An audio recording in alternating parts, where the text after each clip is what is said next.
Hello, everyone, and inside today's Locked On Canadians, it is the end of year 3 Up and 3 Down episode.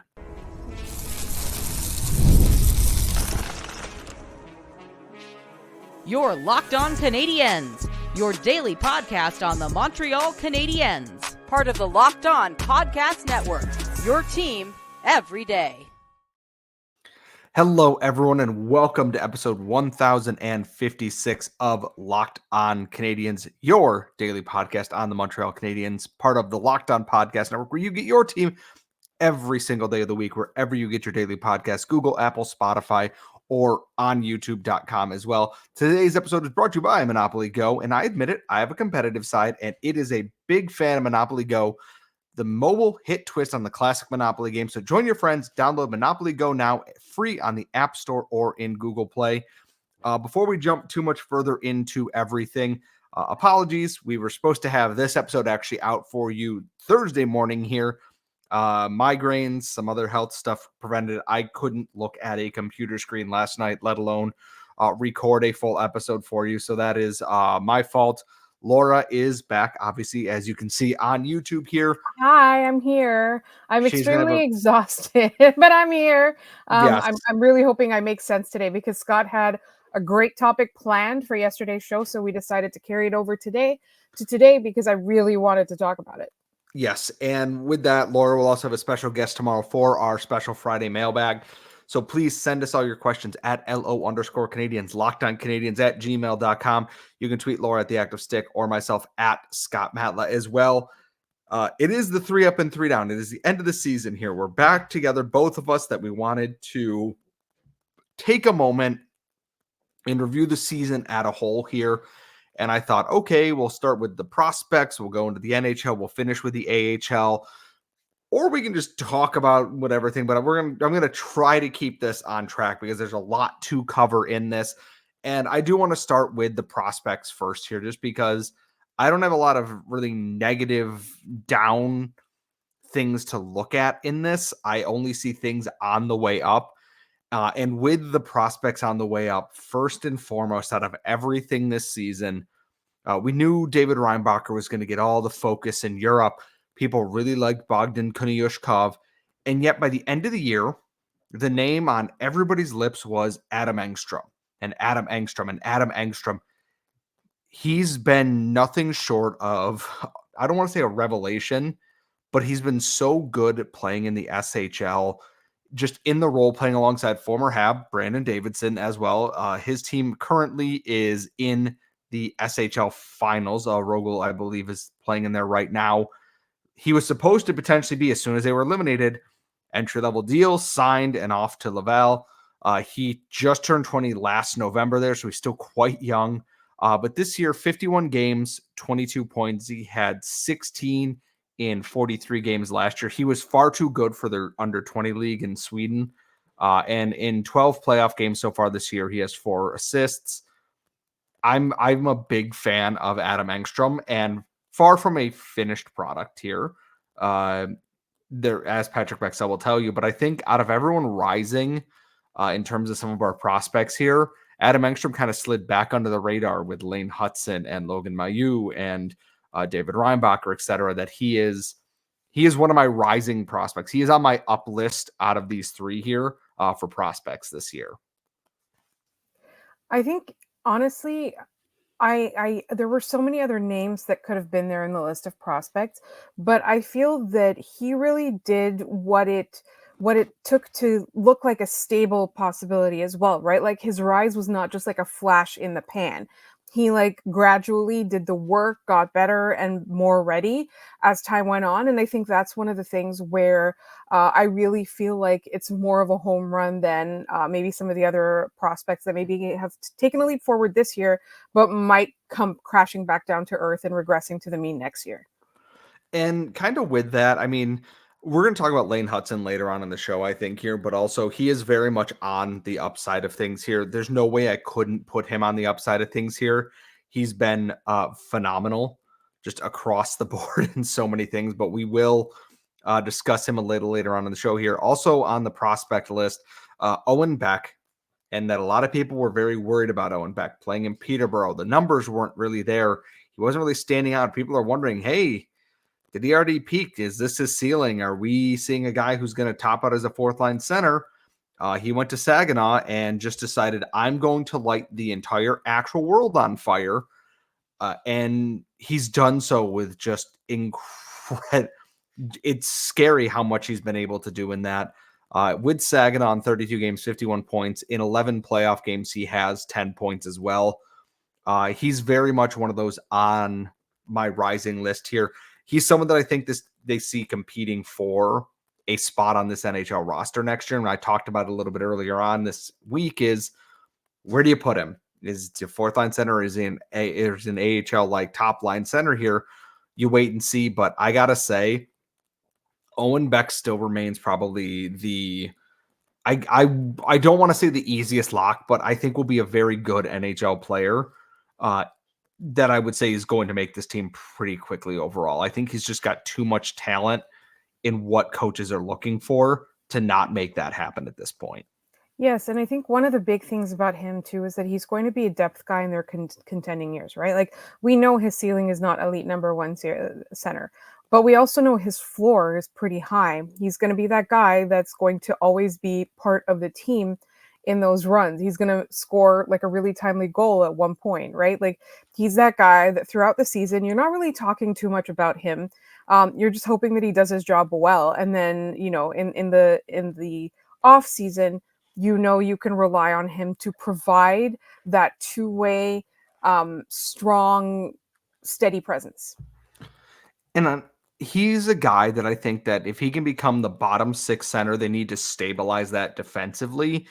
You're doing pretty well. I'd love it if he brings more goal scoring touch, if he is closer to a Philip Deneau or a Thomas Plekanec than, hey, just eat defensive minutes. I still think getting a regular everyday NHL center in the middle six to bottom six is a pretty good pick overall there, but I'm hoping that some of that offense comes with him. Also on the upside for prospects, I want to mention Philip Eriksson, who was playing in Hockey Allsvenskan for a little bit. And then it was Patrick Bexell who kind of put me on to, hey, this is a dude who he went down to a level he probably should have been at. He's only 19, drafted last year. He was over a point per game in Hockey Allsvenskan, came back in the playoffs there, or in their qualification round. And then he went back up to the SHL for the playoffs for Vaxio and ended up with 2 goals in 7 games. Nothing crazy, but the SHL is notoriously hard to score in league for younger players.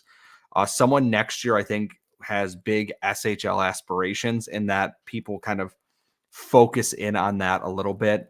I don't have a whole lot of things that I'm down on overall. I'm kind of sad that Philip Machar did not have a second half as good as his first half was.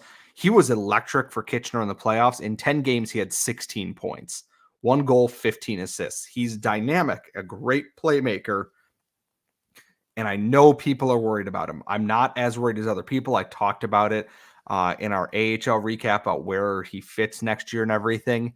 I was just truly hoping that a second half after a really good first half for Kitchener would see him be one of those top stars there, but injuries and other things slowed him down again. I'm not as worried, but I really, really was hoping to see him. He was over a point per game, which is great, but I was hoping to see him crest 80, 90 points in the OHL this year potentially. And it looked like he was going to do that. And then sometimes things just get in the way, unfortunately. Yeah, and that's the other thing too, is that like we didn't talk about him a whole lot. And there was a point where he himself was also quiet. Like, even our listeners would be like, does anyone know what he's up to? But I don't think it's too much of a negative, right? Like, it's not like he played egregiously badly. He was just more quiet, and he didn't, like you said, he didn't take that next step. He didn't make that big leap. And I think that's fine. It's like, for me, I feel like a couple of the downs are more in the AHL level, which I know we're going to talk about in a little bit. Yeah, a lot of the prospects in this pool played really well overall, and that I'm not going to say that, wow, they're superstars, they're going to change the trajectory of this franchise. Lane Hudson might, but I look at a lot of these guys that they are adding a bunch of solid pieces, but sooner or later They need that standout piece to come in, and we've been begging and pleading for that. I don't know if David Reinbacher is going to be that. He might be a guy who plays 25 minutes a night, but can he be the one who pushes them over the edge? Remains to be seen. This draft year has the opportunity for them to do that. Obviously, we will have draft content when it comes to it, but we're going to shift gears. We are going to head to the NHL now because we have a lot to discuss here in terms of ups and downs. We want to make sure we give it the proper time, and that's all coming up next. But first, we said today's show is brought to you by Monopoly Go, and we've all been there, either as a player or a fan. You're at your intermission, and the scoreboard's not looking great. You're kind of feeling a little crummy. You're not sure if this team's going to pull itself out of a ditch, and we saw it a lot with the Habs this year. They often don't. And then when you dig deep, lift your head up and say to yourself, time to get back in the game, pull off some bank heists, and take as much of my friends' money as I possibly can. That's right. Smash hit mobile game Monopoly Go lets you compete with your friends to get the most riches and the biggest empire. It's the Monopoly that you love, but on your phone, anytime, with a ton of new twists, including leaderboards to compare your progress to your buddies as well. There's so much that you can play, countless dynamic Monopoly boards that are always changing. Make your friends bankrupt by smashing their landmarks with a wrecking ball, because who doesn't want to mess with their friends while you're all watching the same hockey game together? And charge other players rent for your iconic properties. You can even work with your friends to crack open community chests in tournaments and get extra rewards and climb the leaderboard. So get back out there, put on your game face, and download Monopoly Go now, free in the App Store or in Google Play. We are back here at Locked On Canadiens, and it is the end of season 3 Up and 3 Down. Tomorrow is also a very special mailbag. Laura will have a special guest for tomorrow's episode because I will be out of town, but have no fear. I will be back usually like I am for next week. I'm not going anywhere for too long, I promise, until I go to Mexico in 2 weeks, and then I'll be gone for a week. But that's not important right now. As long as you come back. That's all we care about. It's 50-50 at this point. We will find out how smug I get when I'm sitting on a beach with a tequila and a cigar. But it's the 3 Up and 3 Down episode, and we always try and get the negative out of the way first. And I feel like I'm picking on the guy because it's on everybody's mind. When I look at the Montreal Canadiens this year, and I look at who's on the up list and who on the down list, there is nobody, absolutely nobody, indisputably, who would not put Josh Anderson on their down list this year. And I don't want to pile on the guy, but this is a guy who went from being really not perfect last year, but had a really strong second half. It made you think he's building towards something. He's going to turn that into something good next year. Maybe he can play with Kirby Dach. Maybe he's this, and then just nothing. And I've seen snake bitten, and then I saw whatever the hell Josh Anderson was this year. And that it hurts a little bit, honestly. Like, truly it hurts to watch a guy who is paid that much for that long be less useful than guys getting called up from the AHL at certain points. I feel like if we call guys who are unlucky snake bitten, I feel like in Josh Anderson's case, like it was one of those cases where like an anaconda just swallowed him whole. He's so snake bitten, the snake just didn't bite him at all. It just missed. That's his kind of luck. Like, I don't know what you say about him. And he knows it too, is that he took responsibility. He's like, it's on me to be better. And I'm like, I'm not trying to be mean to you, but it's a 4x6 net, and sometimes just shoot it at it and you might be okay. I promise you. I've seen goalies in the NHL. I feel bad picking on him. That's why I don't want to leave it too long. Laura, did you have anyone else on your down list, or who is on your down list, I should say? Of this year? I think it's honestly like it's hard because so many of them were just kind of injured. You know what I mean? Like there's a lot of guys where you're like, I would have wanted more from that guy. And then you look and it's like, oh, he was injured for good chunks of the season. I also feel like Brendan Gallagher, like, you know, relative to what we expected, performed better. But I keep wanting to see something about him that justifies that contract. And I'm not. Yeah.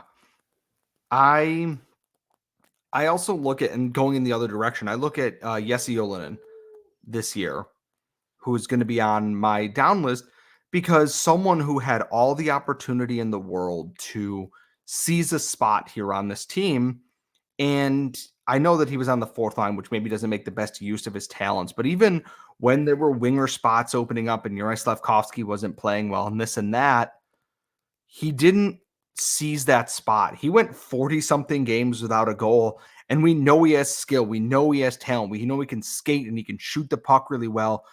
And then just for whatever reason this year, nothing clicked for him. If Josh Anderson was snake bitten, like you said, he was a level beyond that I didn't notice when he was playing a lot. And I get that you're on the fourth line, but you can still make the most of those opportunities. You're a skill guy. You can play with speed and pace.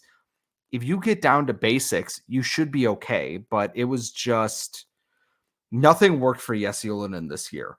And it reminds me a lot of Charles Hudon's second NHL year. Really strong first year on a bad team, but made the most of the opportunities. Looked like a lock to be a feature player next year. And then the next year comes and just nothing clicks. And I'm hoping that maybe next year he proves me wrong. Be a third line winger on this team. But Brendan Gallagher and Joel Armia figuring themselves out kind of makes that harder. So you got to learn to play the fourth line role that's available to you. And if you can't do that, you're probably going to either be on waivers or traded to another team this offseason. And I like Jesse Ylönen, and I want him to stay on this team, but I can't help but thinking that there's a fresh start in his future potentially. How much of it do you think is opportunity, though? Like, at the beginning, at least. I mean, there were times that I thought, put him in the top 6. Josh Anderson on Nick Suzuki's wing doesn't work. Try literally anyone else. And Slafkovsky hadn't quite earned that opportunity yet. He hadn't taken that chance to be that guy yet. And then once he did, it's like, well, there's not much I can do there. Joel Armia is playing really well. Alex Newhook's playing well. Jake Evans has somehow turned into a really solid center here. I don't know what I can do for you here. So hold on one sec. I guess to move on to this is that the final, I'm trying to find a final down here, and I think it might be someone who doesn't even play on this team anymore. I look at Jake Allen this year as someone who I definitely potentially expected more from and didn't get as much from. And then he gave it to New Jersey. He gave it to New Jersey. I mean, I don't think Jake Allen had a good year by his own standards here. I haven't actually looked at what his numbers look like in New Jersey here. They're pretty good. Just give me his New Jersey numbers. Why is every site terrible? Anyways, he's someone that the three goalie system just did not work well for. He played 12 games for New Jersey with a 900 save percentage, 6-6-1. He was an 892 after being an 891 in Montreal. Didn't work out. So it wasn't that good. Maybe it wasn't that good, but he was still the best goalie they had all year. So the uplist, the uplist here is pretty easy for at least 2 names on here. Nick Suzuki and Juraj Slafkovsky are on the uplist. We don't have to discuss that any further. We've discussed it to death on this show. Slafkovsky's arrival as a top line winger has changed the trajectory of this Montreal Canadiens rebuilding period to, I'm a little worried about it, to, okay, I'm a little bit less worried about it. He might actually be that guy. And I thought he's been absolutely outstanding so far. Once he got on that line, he had that really frustrating game against Vancouver and then just switched it on for the rest of the year. He's a gamer. He's built for this kind of thing. And Nick Suzuki is Nick Suzuki. What can you say? What can you even say about him that we haven't said on the show that isn't even hyperbolic at this point? The last up, I can juggle between a couple on here. I could say Jake Evans playing a huge role on this team, that he was a fourth line center playing top 6 minutes a lot this year. Mike Matheson, over 60 points as a defenseman, played in every game. One of the best scoring defensemen the Canadiens have had in the last 20 years. And Joel Armia, who went down to the AHL and came back a Finnish destroyer of worlds, that he learned, where he needs to be there. Pick and choose from any of them. Caden Primo, Samuel Malta. There were a lot of positives on this really bad team this year, which I think is the sign that you are moving in the right direction. If the vibes are that good when you're picking 5th overall, you're probably building a really strong base to go forward on. Laura, who would get your final up in the NHL for this season? For this season, honestly, like I really did want to give it to Jake Evans. And the reason is that I feel like he definitely he was you would think he was quiet, right? But he was just doing steady everything. And I guess I don't know, are we counting Jaden Struble as NHLer or AHLer in this case? He played more NHL games this year, so Okay. I'm going to count him as an NHLer right now. So he was my honorary mention, actually. Like he was a revelation in my mind.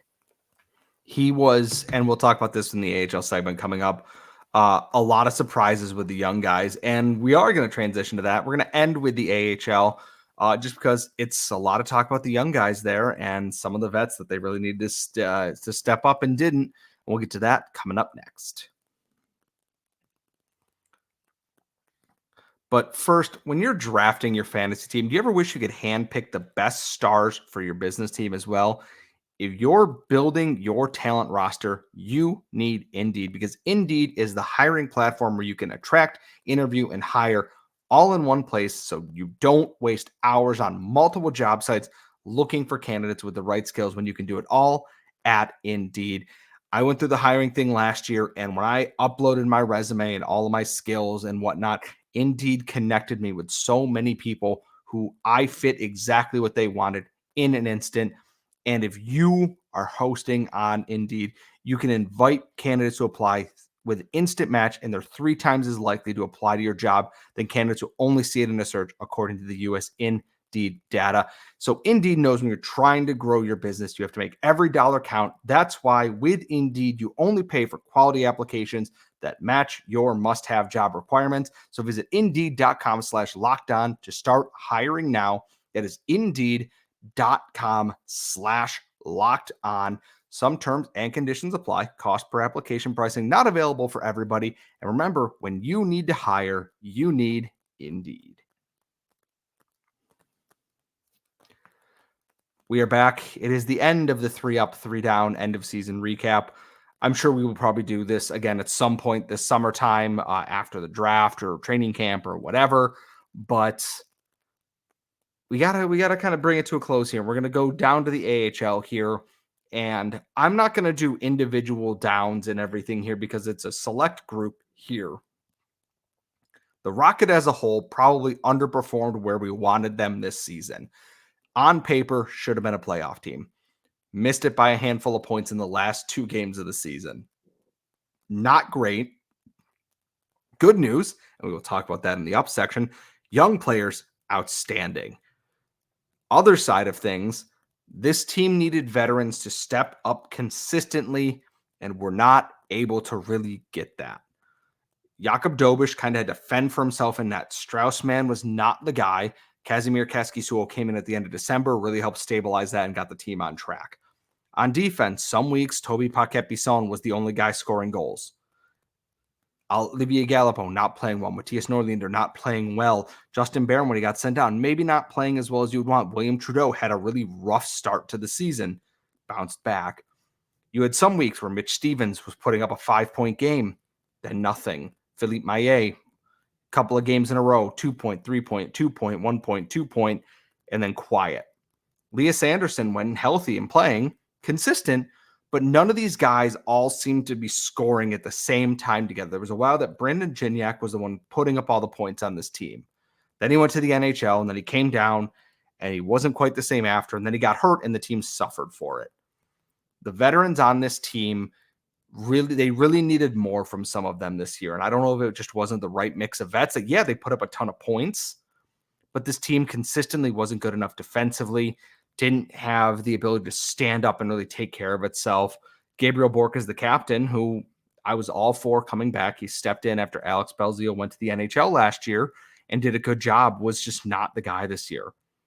2 goals on the season, playing sometimes top 6 minutes instead of younger guys, and I don't think that was the right answer for this. I look at the vets on this team, and Toby Paquette-Bisson said that, hey, the last couple games of the year, we should have played the vets over the kids in some of these games. And I get the sentiment, but at the same time, I look at it and go, but why? Who that came out of this lineup earned that spot over some of these younger guys who showed they could produce points? And I think next year they're going to look at how do we structure this team to get the right vets in here, the right leaders to guide what's going to be a young team going into next season. In terms of the young guys, I was really kind of sad that Riley Kidney's season just never took off for him. Every now and then I see the skill and the talent, but too often I see a guy who's just kind of lost in the play. And I'm not writing him off as a prospect, but I do think that, hey, there's work to be done here. And I'm sorry for talking so much in this segment, Laura. I know that I usually watch more of the Rocket stuff, but I'm curious your thoughts as well with this. Honestly, like, I think for me, one of the biggest things was inconsistency. So I don't know if I can single out a single player that I would have put on the down list. But I think for me, one of the most egregious things was there were so many points for the taking early in the season that they squandered in the standings, right? Like, they just could not get it together. And I know we talked about goaltending. You just mentioned it a little bit. I know there were a lot of things that did not come together. So for me, I'm wondering if the coaching staff should be considered a down. And that's the thing. I really wish I knew, because we don't know if he's coming back. We don't know if he's going to be not re-signed. It's the biggest thing lingering over this team right now. And I'm sure once the draft comes around, July 1st hits, we will probably find out, because I assume that's when all these contracts roll over for stuff. The NHL assistant staff needs it too. And they're somewhere both on the upside and the downside, because on the upside, look at all the young prospects who went up to the NHL and looked great. Jaden Struble, Logan Mailloux played one game, but had one of the best rookie seasons by a defender in the league. Joshua Waugh was great. Sean Farrell, maybe not perfect, showed flashes. Jared Davidson looked pretty good in there. And you see this growth in some of these players, but at the same time, why are they not getting the most out of some other people that were coming in here? Why did Jacob Perreault not work out? Why this and why this? Yeah. And it's 6 of one, half dozen of the other. It's really a hard thing. They're both good and bad at this point. Like, for me, like, what I felt, and again, you watched every single game and you wrote about them and you analyzed them. For me, what it felt like, those players that did have good seasons, like, it was one of those where it was always going to happen anyway. Or it was something where, like, they had that chip on their shoulder and they did it despite themselves or had something to prove. Like, for me, I think a great example is Joshua Watt, right? Like, that was going to happen anyway. Jaden Struble surprised us, but he was confident in his own ability. And he knew that us talking that his gifts were simply physical and he didn't know what to do with them, you know, he was proving people wrong on that front. Like, Logan Mailloux had a lot to prove this year. He had a lot of work to do. So, you know, for him to come out and not succeed, I think, would have been a failure on his part, not the coaching staff's part. And he rose to the occasion. So, and then Sean Farrell as well. Like, I think, like, for me, those things were going to happen anyway. So when you're not bringing the best out of those players that were maybe on the fence or a little bit less mature in their game, things like that, that's when you ask those questions. That, in my opinion. And the thing with this too is that it's like Logan Mailloux's on the up list. There's no way to get around that. Is that he progressed a lot from what I saw in rookie showcase all the way to his NHL debut at the end of the season here. And I know that there's a lot of discussion around that for a lot of different reasons, which is entirely fair. Purely from an on-ice perspective, I look at someone who is learning. Perfect yet? No, far from it. But far better at moving along here and playing a much more mature game, which is what we wanted from him in this season. And he had his hiccups, you know, off the ice with the team, is that they're like, he's late, he's immature, that they basically, you know, grabbed him by the scruff of his collar and said, figure it out or you're not going to be here for long. And I think he got the message here. Also on that up list, Jakub Dobish, who started out had a really rough go of it, was raw. You could see the athleticism in him trying his best, and then it clicked. And he became one of the most competitive, battling, you know, hard-nosed goalies in the AHL. His numbers aren't going to look great because of how bad the start of the season was, but I'm sure the splits between the beginning and the end of the year are wild. Absolutely on my up list. I would put Joshua on here. He didn't last in the AHL long enough to, you know, he played 30-something games, was leading the AHL in scoring, and then the Habs went, well, we can't ignore it anymore. We're going to bring you up. So he gets an up on my list as well. Outside of that, it's a lot of guys that I want to see more from the vets that, yeah, you led your team in scoring, you did this. there's more to it than just points. And if you can't do more than just put up points, if you can't guide a young team, it's not a fit for you, unfortunately. And it's going to be a really interesting offseason now that John Sedgwick is fully in charge of the team here. Also, just to make a note at the end of the show here, because I realized I wrote it in the show description and we didn't really talk about it too much. Lane Hutson's that guy. I know I talked about the defense in the previous episode. If he goes to the AHL, I don't think he's going to be there for long. And if he's in the NHL, he's just going to start putting up power play points like you wouldn't believe next season. Probably the end of the season, the brightest light at the end of the tunnel there. Those 2 games made it all, maybe not all worth it. We'll see how the draft lottery goes. Actually, it's going to happen when I'm in Mexico. So we'll have more discussions on that later on. But Lane Hutson, I think, might be, again, one of the highest risers of this year. Probably second only to Juraj Slafkovsky this year. Laura, any parting thoughts? I love Lane Hutson so much, and I'm so excited about him. That's my parting thought. Our parting thought is Lane Hutson is him, and if you disagree, you're wrong. Anyways, thank you so much for tuning into the latest Locked On Canadiens. You can follow us on Twitter at @LO_Canadian. Send your mailbag questions to Laura and our special guest at @LO_Canadian, LockedOnCanadiens@gmail.com. Follow Laura at The Active Stick. Follow myself at Scott Matla. I will be gone for next episode, but I promise you we will be back. Follow us wherever you get your daily podcasts, Google, Apple, Spotify, or on YouTube. And until that time, I hope both the Bruins and Leafs lose.